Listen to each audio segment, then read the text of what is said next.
Comienza el año litúrgico y el introito de la misa, hermanos, nos propone una consideración íntimamente relacionada con el principio de nuestra vida cristiana, la vocación que hemos recibido. El introito dice: Señor, indícame tus caminos, enséñame tus sendas. Pedimos, por tanto, al Señor que nos guíe, que nos muestre sus pisadas, para que podamos dirigirnos a la plenitud de sus mandamientos, que es la caridad. Me figuro que vosotros, como yo, al pensar en las circunstancias que han acompañado vuestra decisión de esforzaros por vivir enteramente la fe, daréis muchas gracias al Señor. Tendréis el convencimiento sincero, sin falsas humildades, de que no hay mérito alguno por nuestra parte. Ordinariamente aprendimos a invocar a Dios desde la infancia, de los labios de unos padres cristianos. Más adelante, maestros, profesores, compañeros, conocidos, nos han ayudado de mil maneras a no perder de vista a Jesucristo. Un día, no quiero generalizar, abre tu corazón al Señor y cuéntale tu propia historia. Quizá un amigo, un cristiano corriente igual a ti, te descubrió un panorama profundo y nuevo, siendo al mismo tiempo viejo como el Evangelio.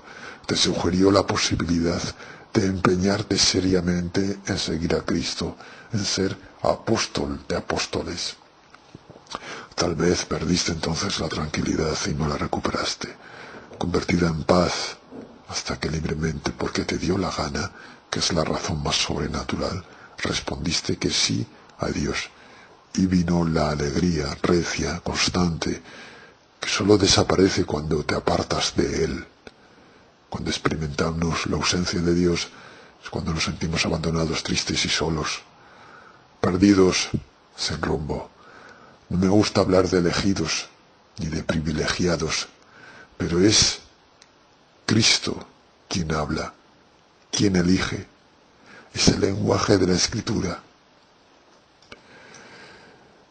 Nos ha escogido antes de la constitución del mundo, para que seamos santos e irreprochables ante Él, dice San Pablo. Yo sé que esto no te llena de orgullo, ni contribuye a que te consideres superior a los demás hombres por ser cristiano. Esa elección, raíz de la llamada, debe ser la base de tu humildad, porque tú no fue decisión tuya, Él te eligió primero. Es porque ¿se levanta acaso un monumento a los pinceles de un gran pintor? El monumento se levanta a la obra, no a los pinceles que colaboraron a hacer esa obra. El monumento se levanta al pintor, que es quien ha hecho la obra, no a sus pinceles que han servido de ese instrumento. Sirvieron para plasmar obras maestras, pero el mérito al final es del artista.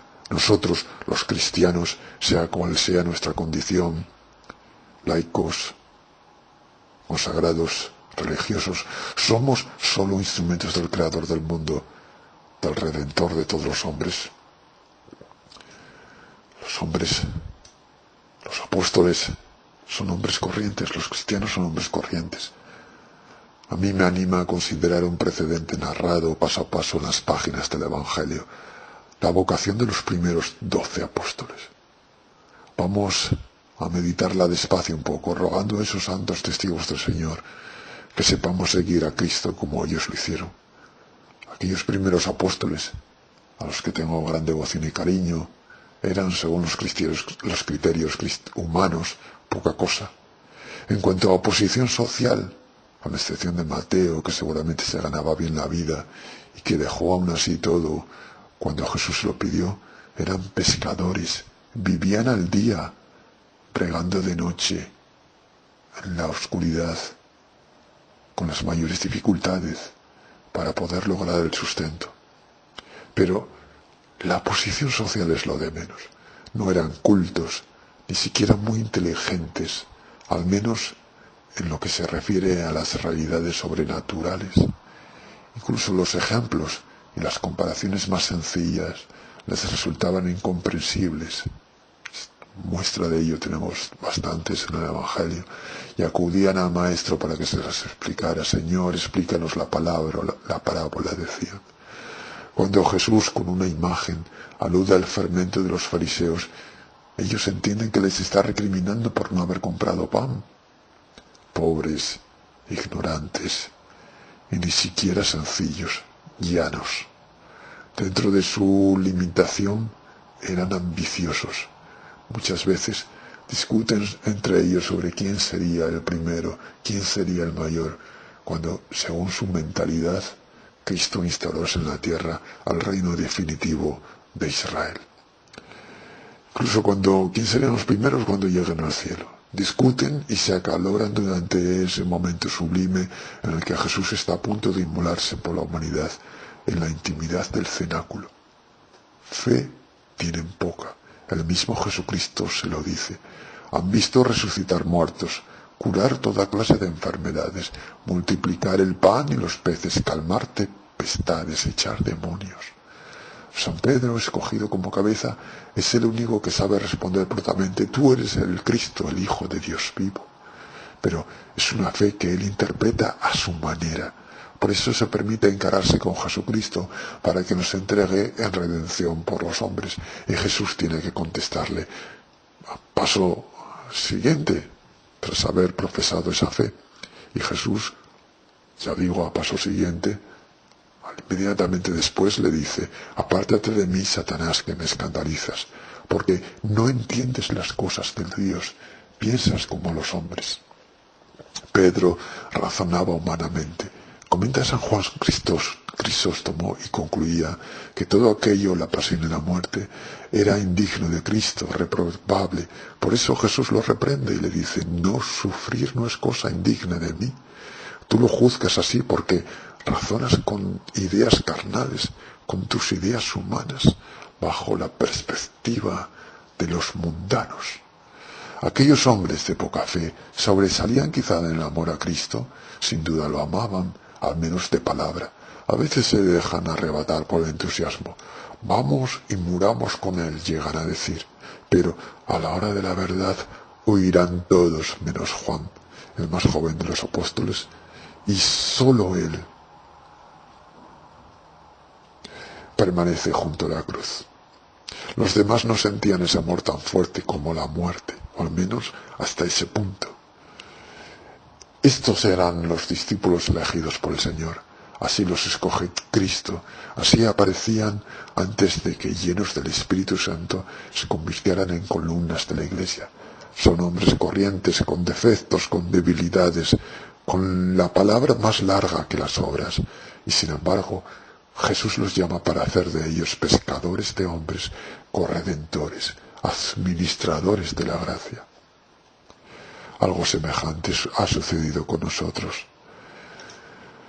Sin gran dificultad podríamos encontrar nuestra familia, entre nuestros amigos y compañeros, por no referirme al inmenso panorama del mundo, tantas otras personas más dignas que nosotros para recibir la llamada de Cristo, más sencillos, más sabios, más influyentes, más importantes, más agradecidos, más generosos.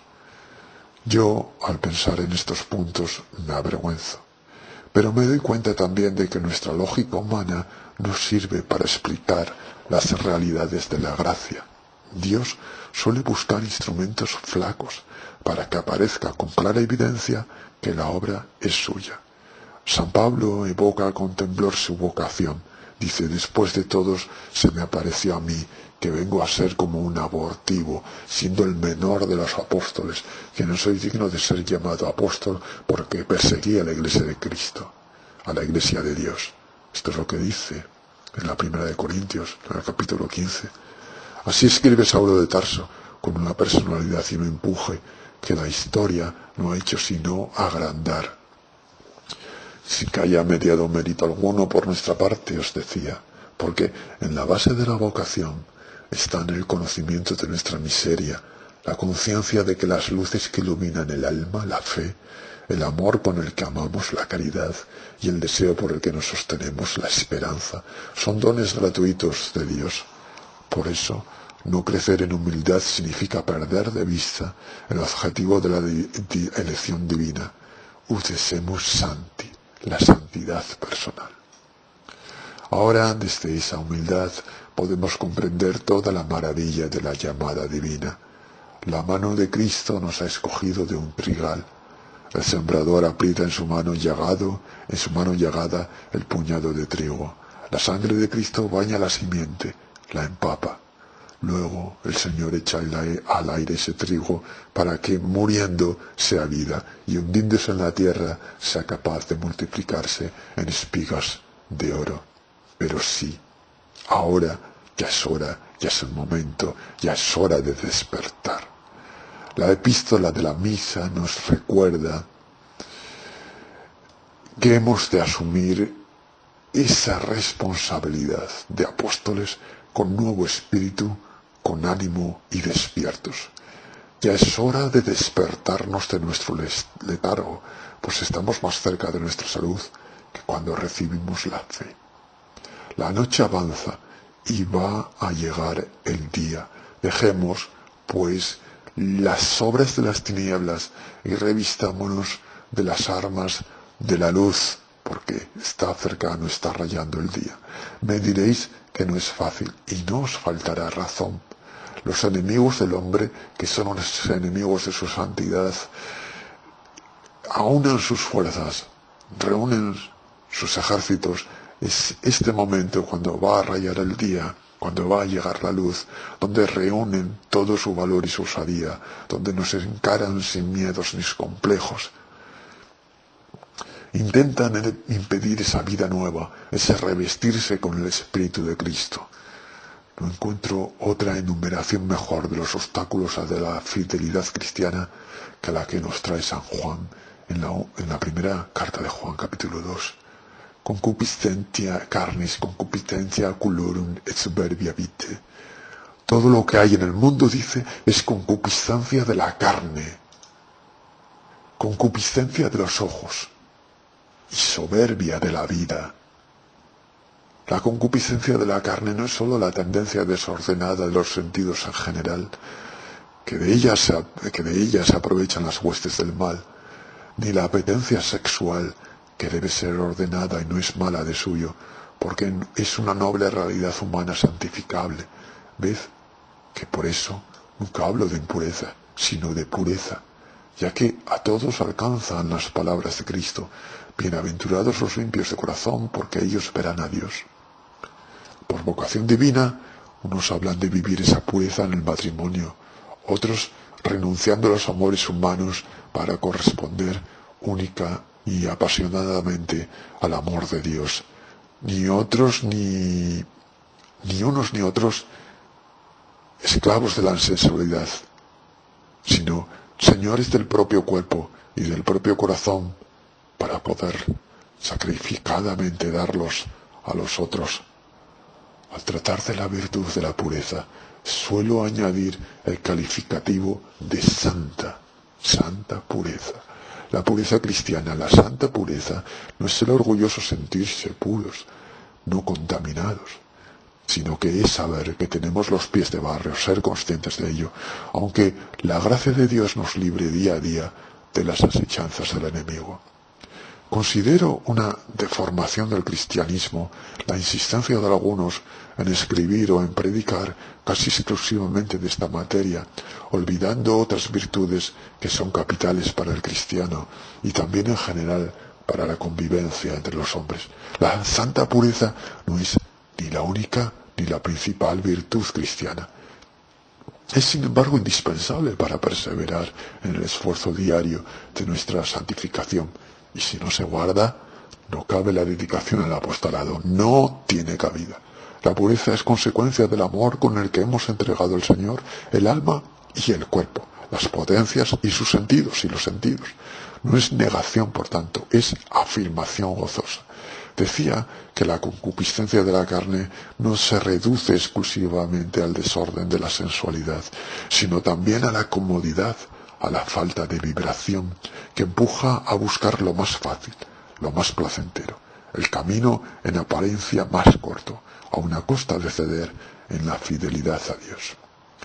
Comportarse así sería como abandonarse incondicionalmente al imperio de una de esas leyes, la del pecado, la que nos previene San Pablo. Cuando quiero hacer el bien, encuentro una ley por la que el mal está pegado a mí. De aquí es que me complazco con la ley de Dios según el hombre interior, pero veo que hay otra ley en mis miembros que empuja en otra dirección, que resiste a la ley de mi espíritu y me sojuzga la ley del pecado. Infeliz ego homo, o sea, infeliz de mí, dice San Pablo, ¿quién me libertará de este cuerpo de muerte? Oíd lo que se contesta al mismo apóstol. La gracia de Dios por Jesucristo, Señor nuestro. Lo podemos leer en Romanos 7. Podemos y debemos luchar contra la concupiscencia de la carne, porque siempre nos será concedida esa batalla, esa victoria, si somos humildes. Y si somos humildes, siempre nos será concedida para obtener esa victoria la gracia del Señor. El otro enemigo, escribe San Juan, es la concupiscencia de los ojos, una avaricia de fondo que lleva a no valorar sino lo que se puede tocar, lo que se pueda sentir.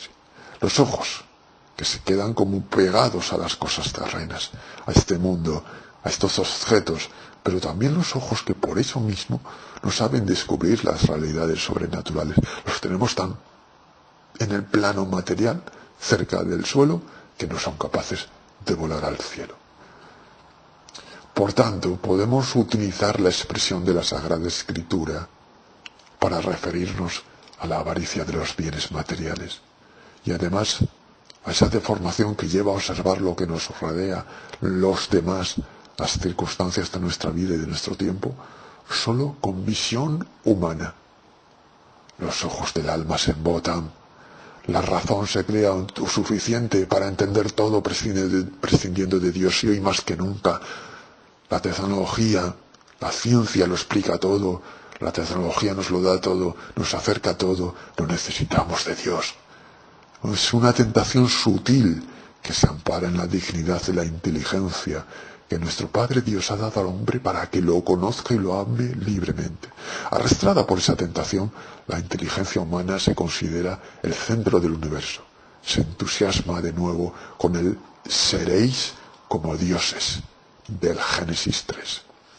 Y al llenarse de amor por sí misma, de orgullo, vuelve la espalda al amor de Dios. La tecnología en sí no es mala, pero es muy fácil a través de ella olvidarse de Dios. La existencia nuestra puede de este modo entregarse sin condiciones en manos del tercer enemigo, de la superbia vitae. No se trata solo del pensamientos efímeros de vanidad o de amor propio. Es un engreimiento general. La soberbia de la vida, superbia vitae. No nos engañemos, porque este es el peor de los males, la raíz de todos los desvaríos, de todos los descaminos. Así que la lucha contra la soberbia debe ser constante, que no en vano se ha dicho gráficamente que esa pasión solo muere un día después de que cada persona muera. O sea, que dura hasta el fin de nuestros días aquí. Es la altivez del fariseo a quien Dios se resiste a justificar porque encuentra en él una barrera de autosuficiencia. Es la arrogancia que conduce a despreciar a los demás hombres, a dominarlos, a maltratarlos, porque donde hay soberbia hay ofensa y deshonra. La misericordia de Dios viene al rescate. Empezamos un tiempo en el que es bueno que hayamos considerado las insidias de estos enemigos del alma, el desorden de la desexualidad y de la fácil ligereza, el desatino de la razón que se opone al Señor, la presunción altanera, esterilizadora del amor a Dios y a las criaturas. Todas estas situaciones que nos hacen volver la vista y ignorar a los demás hermanos y a sus circunstancias, todas estas situaciones del ánimo son obstáculos ciertos y su poder perturbador es muy grande y a veces no le tenemos en la suficiente consideración. Por eso la liturgia nos hace implorar la misericordia divina y nos dice a ti, Señor, nos aconseja que digamos a ti, Señor, elevo mi alma. En ti espero, y espero que no sea confundido ni se gocen de mí mis adversarios. Hemos rezado así en el introito, y en la antífona del ofertorio repetiremos, espero en ti que yo no sea confundido. Ahora, este es el tiempo de salvación y se acerca el tiempo de la salvación, se acerca los periodos del año, donde el consuelo nos viene de escuchar de los labios de San Pablo, que después que Dios nuestro Salvador ha manifestado su benignidad y amor con los hombres, también nos ha librado no a causa de las obras de justicia que hubiésemos hecho, sino solo por su misericordia. Si recorréis las Escrituras Santas, descubriréis constantemente la presencia de la misericordia de Dios, esa presencia que llena la tierra, que se extiende a todos sus hijos, superónime carnem, o sea, a todos los hombres de carne, nos rodea, nos antecede, se multiplica para ayudarnos y continuamente ha sido confirmada. Dios, al ocuparse de nosotros como Padre amoroso, nos considera en su misericordia una misericordia suave, hermosa, como nube de lluvia. Jesucristo resume y compendia toda esa historia de la misericordia. Bienaventurados los misericordiosos, dice, porque ellos alcanzarán misericordia. Y en otra ocasión, sed misericordiosos como vuestro Padre Celestial es misericordioso, nos aconseja. Nos han quedado grabadas, muy grabadas también, entre otras muchas escenas del Evangelio, la clemencia con la mujer adúltera, la parábola del hijo pródigo, la de la oveja perdida, la del deudor perdonado, la resurrección del hijo de la viuda de Naín. Cuántas razones de justicia para explicar este gran prodigio. Ha muerto el hijo único de aquella pobre viuda, hablamos de la viuda de Naín, el que daba sentido a su vida, el que podía ayudarla en su vejez. Pero Cristo no obra el milagro por justicia, no obra porque tenga que ser así, lo hace por compasión, porque interiormente se conmueve ante el dolor humano. ¿Qué seguridad debe producirnos la conmiseración del Señor? Clamará a mí, nos dice en su escritura, y yo lo oiré porque soy misericordioso. Esto lo encontramos en el Éxodo, en el capítulo 22. Es una invitación, una promesa que no dejará de cumplir. Acerquémonos, pues, confiadamente al trono de la gracia, para que alcancemos la misericordia y el auxilio de la gracia en el tiempo oportuno, nos aconsejan en Hebreos capítulo 4. Los enemigos de nuestra salvación nada podrán, por muchos que sean, porque esa misericordia de Dios nos previene, y si por nuestra culpa y nuestra debilidad caemos, el Señor nos socorre y nos levanta. Tenemos que confiar en ello. El mayor pecado que podemos hacer es desconfiar diciendo que Dios no nos ayudará. Dios siempre nos ayuda si acudimos a Él, sea cual sea nuestra situación. Habéis aprendido a evitar la negligencia, a alejar de ti la arrogancia, a adquirir la piedad, a no ser prisionero de las cuestiones mundanas, a no preferir lo caduco a lo eterno. Pero como la debilidad humana no puede mantener un paso decidido en un mundo resbaladizo y con tantos inconvenientes, el buen médico te ha indicado también remedios contra la desorientación, y el juez misericordioso no te ha negado la esperanza del perdón. Esto lo cuenta San Ambrosio en su expositivo Evangelii Secundum Lucam. En este clima, la misericordia de Dios se desarrolla la existencia de la misericordia de Dios se desarrolla la existencia del cristiano, pero hay una correspondencia humana. Tenemos que poner por nuestra parte. Obviamente nosotros no somos algo estático que nos dejamos llevar en la corriente. Somos algo dinámico en el plan de Dios. Y ese es el ámbito de su esfuerzo. Por comportarse como hijo del Padre, tenemos que actuar.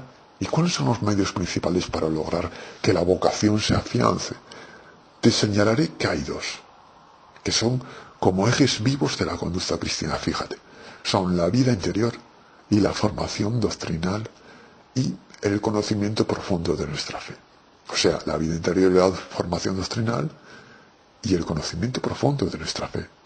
Vida interior, en primer lugar, que pocos entienden todavía esto.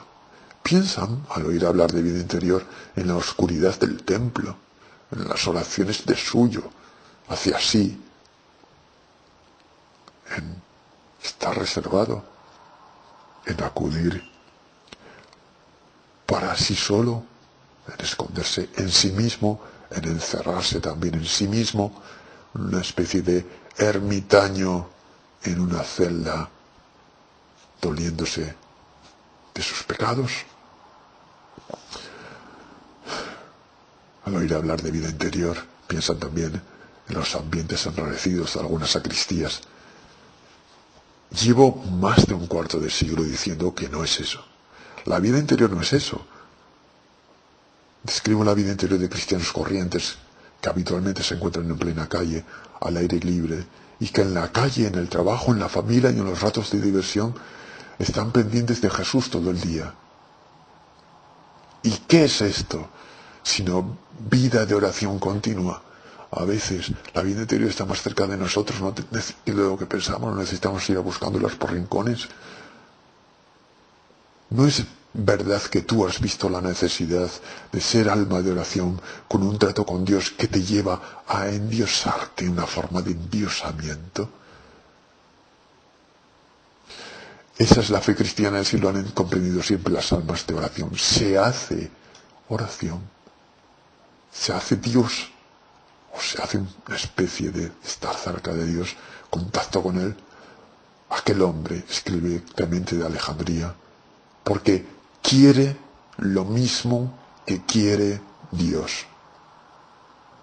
Esta vida de oración constante al principio costará. Hay que esforzarse en dirigirse al Señor, en agradecer su piedad paterna y en concreta en nosotros. Poco a poco el amor de Dios se palpa, aunque no es cosa de sentimientos, como un zarpazo en el alma. Es Cristo que nos persigue amorosamente. Y aquí que estoy a tu puerta y llamo, dice. Esto lo podemos leer en el Apocalipsis, el capítulo 3. ¿Cómo va tu vida de oración? ¿No sientes a veces durante el día deseos de charlar más despacio con Él, con el Señor? ¿No le dices, luego te lo contaré, luego conversaré esto contigo? En los ratos dedicados expresamente a ese coloquio con el Señor, el corazón se explaya, la voluntad se fortalece, la inteligencia, ayudada por la gracia, penetra de realidades sobrenaturales, las realidades humanas, pero este es un constante contacto con el Señor. Como fruto saldrán siempre propósitos claros, prácticos, de mejorar tu conducta, de tratar finamente con calidad a todos los hombres, de emplearte a fondo con el afán de los buenos deportistas en esta lucha cristiana de amor y de paz, quizás en un rato después de misa, quizás durante la propia misa. La oración se hace, por tanto, continua, como el latir del corazón, como el mismo pulso. Sin esa presencia de Dios no hay vida contemplativa, y sin vida contemplativa de poco vale trabajar por Cristo, porque en vano se esfuerzan los que construyen si Dios no sostiene en realidad la casa. La sal de la mortificación, pero porque se necesita esforzarse. Y para santificarse el cristiano corriente, que no es un religioso, que no se aparta del mundo escondiéndose o poniéndose o metiéndose entre cuatro muros, porque el mundo es el lugar de su encuentro con Dios, con Cristo, no necesita hábito externo ni signos distintivos. Sus signos son internos, la presencia de Dios constante y el espíritu de mortificación. En realidad es una sola cosa, porque la mortificación no es más que la oración de los sentidos. La vocación cristiana es vocación de sacrificio, de penitencia, de expiación, y quien os diga lo contrario os está poniendo un mundo lleno de alegría que no es el mundo del cristiano. Hemos de reparar por nuestros pecados. En cuántas ocasiones habremos vuelto la cara para no ver a Dios, y por todos los pecados de los hombres también. Hemos de seguir de cerca las pisadas de Cristo. Traemos siempre en nuestro cuerpo la mortificación, la abnegación de Cristo, su abatimiento en la cruz, porque también en nuestros cuerpos se manifiesta la vida de Jesús. Se lo leemos en la segunda de Corintios capítulo 4. Nuestro camino es de inmolación, y en esta renuncia encontraremos el la alegría y la paz. Los laicos cuentan que la vida cristiana es alegría, siempre alegría, estar en la algarabía, estar en fiesta. Esa es la alegría mundana, no es la alegría del cristiano. Sin embargo, no miramos al mundo con gesto triste. Involuntariamente quizá han hecho un flaco servicio a la catequesis esos biógrafos de santos que querían a toda costa encontrar cosas extraordinarias en los siervos de Dios, aun desde sus primeros bajidos, y cuentan de algunos de ellos que en su infancia no lloraban por mortificación, no mamaban los viernes, dicen. Tú y yo nacimos llorando como Dios manda y ansiamos el pecho de nuestra madre sin preocuparnos de cuaresmas y de témporas. Ese es el cristiano de verdad, el cristiano de a pie. Ahora, con el auxilio de Dios, hemos aprendido a descubrir, a lo largo de la jornada en apariencia siempre igual, spatium vereti penitentiam, o sea, el tiempo de verdadera penitencia. Y en esos instantes hacemos propósitos de mendatio vitae, o sea, de vida, de enmendar, de mejorar nuestra vida, de vida de enmendia. Este es el camino para disponernos a la gracia y a las inspiraciones del Espíritu Santo en el alma. Y con esa gracia, repito, vive el Gaudetium cum Peis, la alegría, la paz y la perseverancia en el camino. Gaudetium cum Paz, la alegría y la paz. La mortificación es la sal de nuestra vida. Y la mejor mortificación es la que combate en pequeños detalles durante todo el día la concupiscencia de la carne, la concupiscencia de los ojos y la soberbia de la vida. Esa es la mortificación, combatir esto. Mortificaciones que no mortifiquen a los demás, que nos vuelvan más delicados, más comprensivos, más abiertos a todos. Tú no serás mortificado si eres susceptible, si estás siempre a la que salta, si estás pendiente solo de tus egoísmos, si avasallas a los otros, si no sabes privarte de lo superfluo y a veces incluso privarte de lo necesario. Porque sí, porque a veces también tenemos que hacerlo. Si te entristeces cuando las cosas no salen según las habías previsto, según tu conveniencia, según tú creías, según tú esperabas, sin contar con los planes de Dios que a veces nos llevan por otros caminos. En cambio, eres mortificado si sabes hacerte todo para todos, para ganar a todos, como decía San Pablo en la 1 Corintios capítulo 9.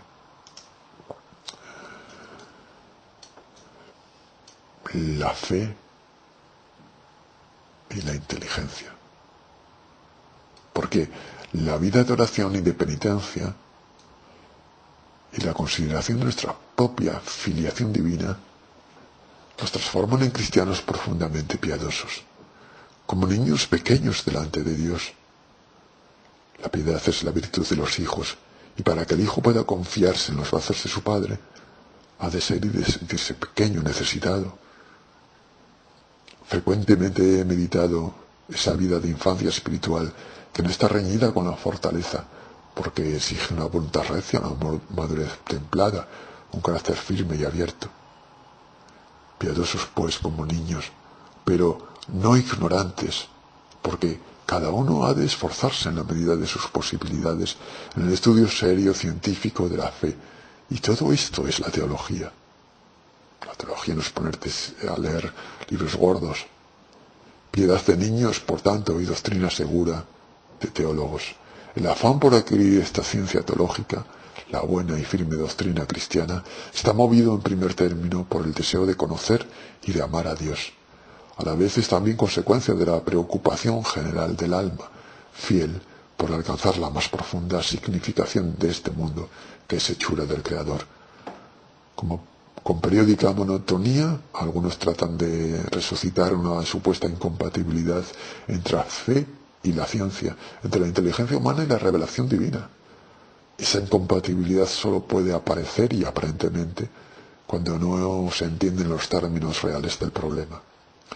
Si el mundo ha salido de las manos de Dios, si Él ha creado el hombre a su imagen y semejanza, y le ha dado una chispa de su luz, el trabajo de la inteligencia debe, aunque sea con un duro trabajo, desentrañar el sentido divino que ya naturalmente tienen todas las cosas.